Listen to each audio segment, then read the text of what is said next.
दोस्तों हाल ही में मैंने डैम्पियर मूवी देखा है जो कि एक इटालियन फैंटेसी हॉरर फिल्म है और इस फिल्म को रिकार्डो कैमेलो डायरेक्ट करे हैं। ये फिल्म सर्जियो बोनेली एडिटर के कॉमिक सीरीज डैम्पियर पे आधारित है। इनफैक्ट ये बोनेली सिनेमैटिक यूनिवर्स यानी BCU की पहली फिल्म है। IMDb पे डैम्पियर को मिले हैं 5.4 स्टार्स आउट ऑफ 10 और रॉटेन टोमेटोज पे it has a 67% audience score. तो आज की वीडियो में हम फिल्म की कहानी को जानते हुए इसके एंडिंग पे थोड़ी चर्चा करेंगे। अब वीडियो शुरू करने से पहले मेरी आप सभी से एक रिक्वेस्ट है कि अगर आपको ये वीडियो पसंद आती है तो वीडियो को लाइक और चैनल को सब्सक्राइब भी जरूर कीजिएगा। So now with that said, let's roll the intro.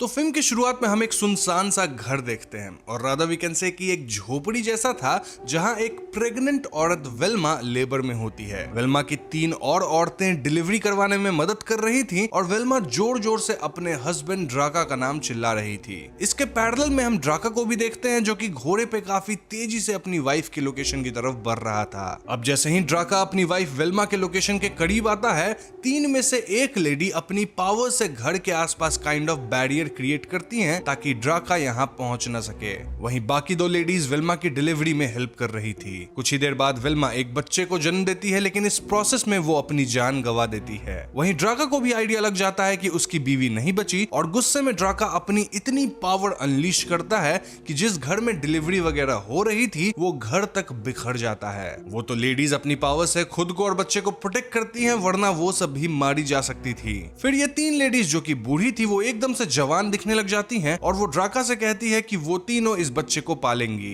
ये लोग अपने आसपास प्रोटेक्शन कास्ट करती हैं और बच्चे को डैम्पियर कहती है। इस पूरे सीन को देखकर हम व्यूअर्स 2 बातें समझ पाते हैं। पहली ये कि ड्राका और ये 3 लेडीज नॉर्मल ह्यूमंस नहीं बल्कि वैम्पायर्स हैं और वैम्पायर में भी कोई ऐसे वैसे वैम्पायर नहीं बल्कि बहुत पावरफुल वाले। देन ड्राका की बीवी एक नॉर्मल ह्यूमन थी और जब वैम्पायर एंड ह्यूमन का बच्चा होता है तो उसे डैम्पियर कहा जाता है। अब इसमें भी कुछ कंडीशंस है, लाइक हर वैम्पायर ह्यूमंस के साथ बच्चा नहीं कर सकता एंड देन डैम्पियर की अपनी खास पावर्स होती है। इन सब पे हम वीडियोस में आगे तो बात करेंगे ही। अब यहाँ से कहानी कई साल आगे आ जाती है, यानी 1990s में जब बल्कन वॉर चल रहा था। हमें योरवोलॉक शहर का नजारा दिखाया जाता है जहाँ आर्मी के कुछ लोग एंट्री लेते हैं। इन सोल्जर्स का कमांडर था कुरियक और कुरियक के 2 सोल्जर्स कहानी के लिए इंपॉर्टेंट हैं जिनके नाम है लजार और स्टेफान। अब सोल्जर्स देख पाते हैं कि योरवोलॉक में सभी इंसान मृत थे। इनफैक्ट लोकल चर्च के अंदर तो इंसानों के लाश की ढेर लगी हुई थी। इन लाशों में खून नहीं था और ये देख हम भी समझ पाते हैं कि ये काम वैम्पायर का था। तभी एकदम से एक बूढ़ा आदमी कुरियक के पास आके चिल्लाने लगता है कि ये काम डेविल का है और हमें डैम्पियर को बुलाना होगा। अब इससे पहले बूढ़ा कुछ और कहता, स्टेफान उसे शूट कर देता है। स्टेफान की इस हरकत से कुरियक काफी गुस्सा होता है क्योंकि स्टेफान मजे मजे में एक निर्दोष बूढ़े आदमी को मार दिया था।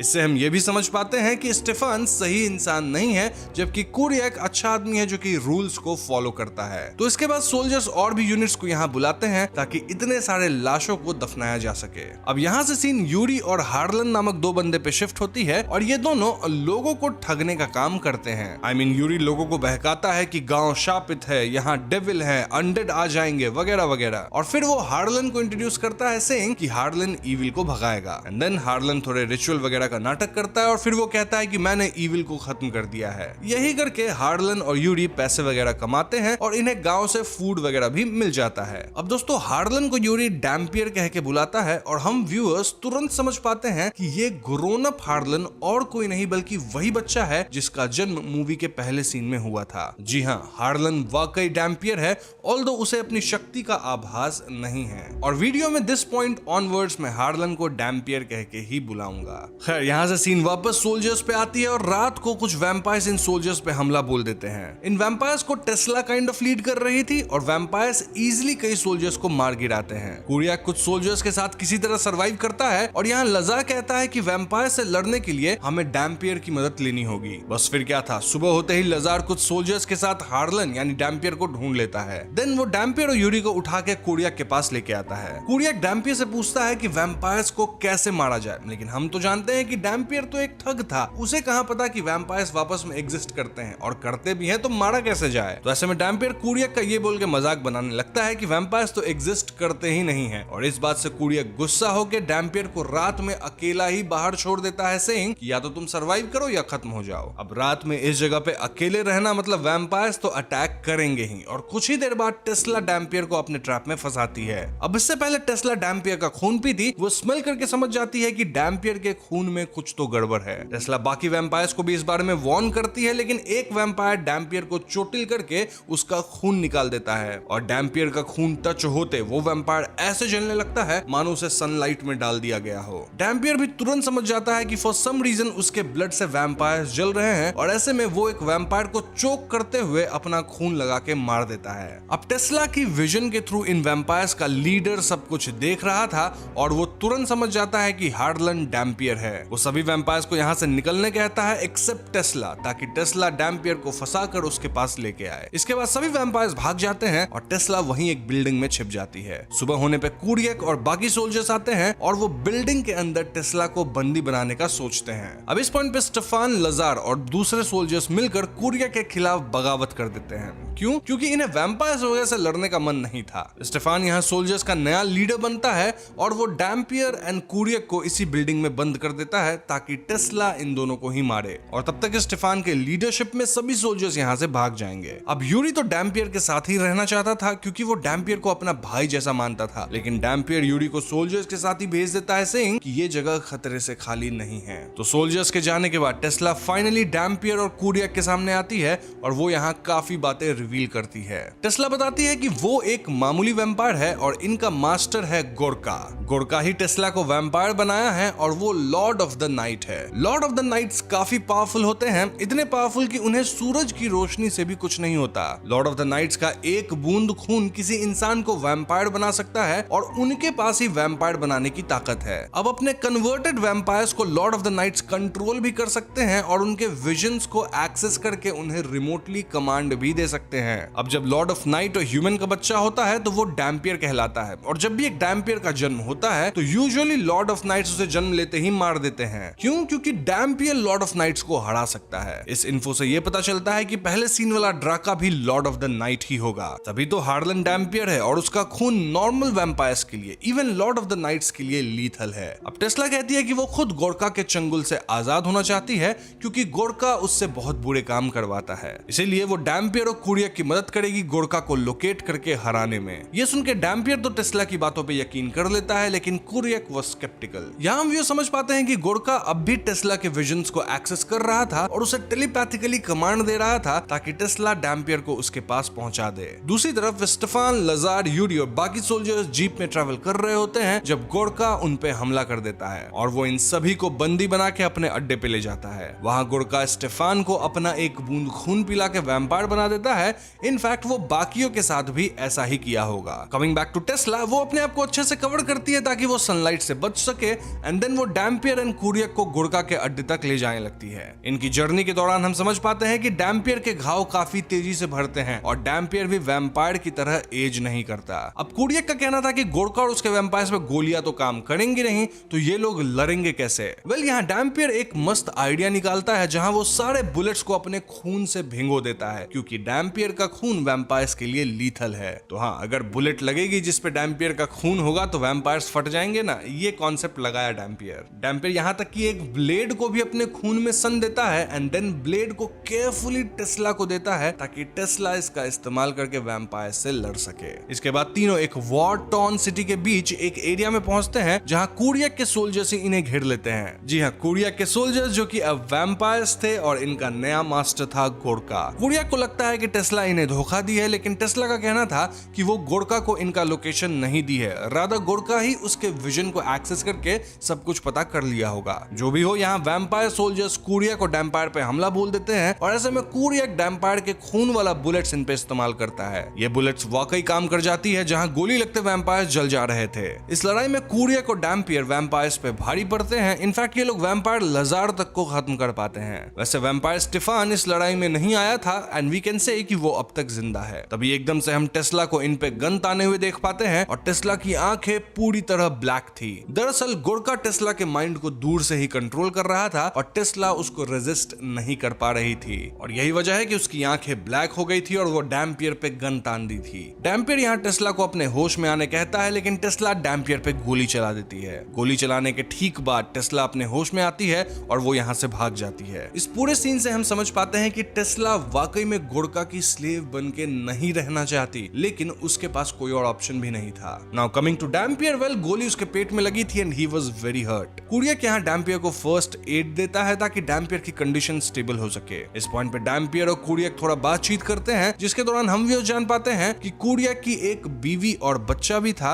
Named मिलिहाना and मिक्लोस। मिक्लोस 9 साल का था जब वो मारा गया और कुरियक को इस बात का बहुत गम है। खैर दूसरी तरफ टेस्ला पूरी तरह से रेबल हो चुकी थी और वो ह्यूमंस को बचाने लग गई थी। जी हाँ, वो ह्यूमंस को बचाते हुए वैम्पायर्स को ही अब मारने लगी थी। ऐसे में गोरका खुद टेस्ला से डील करने आता है और वो टेस्ला को पीट के बंदी बना लेता है। अब अगली सुबह डैम्पियर का घाव भर चुका था और ऐसे में कुरियक और डैम्पियर गोरका के अड्डे पे जाते हैं। ये दोनों अलग अलग होके उस प्लेस की छानबीन करने लगते हैं और एक रेड लाइट्स वाले एरिया में कुरियक को अपने बेटे के विजन्स आना शुरू होते हैं। ये काम मोस्टली गोरका का ही था जहां वो कुरियक को उसके बेटे के विजन्स दिखा के गिल्टी फील करवाता है और जब कुरियक अपने होश में आता है तो वो खुद को टेस्ला के साथ बंधा पाता है। जी हाँ, यहाँ इनके सामने वैम्पायर स्टेफान था जो कि टेस्ला को जला जला के टॉर्चर कर रहा था। स्टेफान यहाँ टेस्ला और कुरियक दोनों को मारना चाहता था और वो इसी की प्लानिंग कर भी रहा था, लेकिन एक पॉइंट पे टेस्ला और कुरियक जो कि एक ही चेन से बंधे हुए थे वो इस तरह उछलते हैं कि स्टेफान के हमले से चेन टूट जाता है।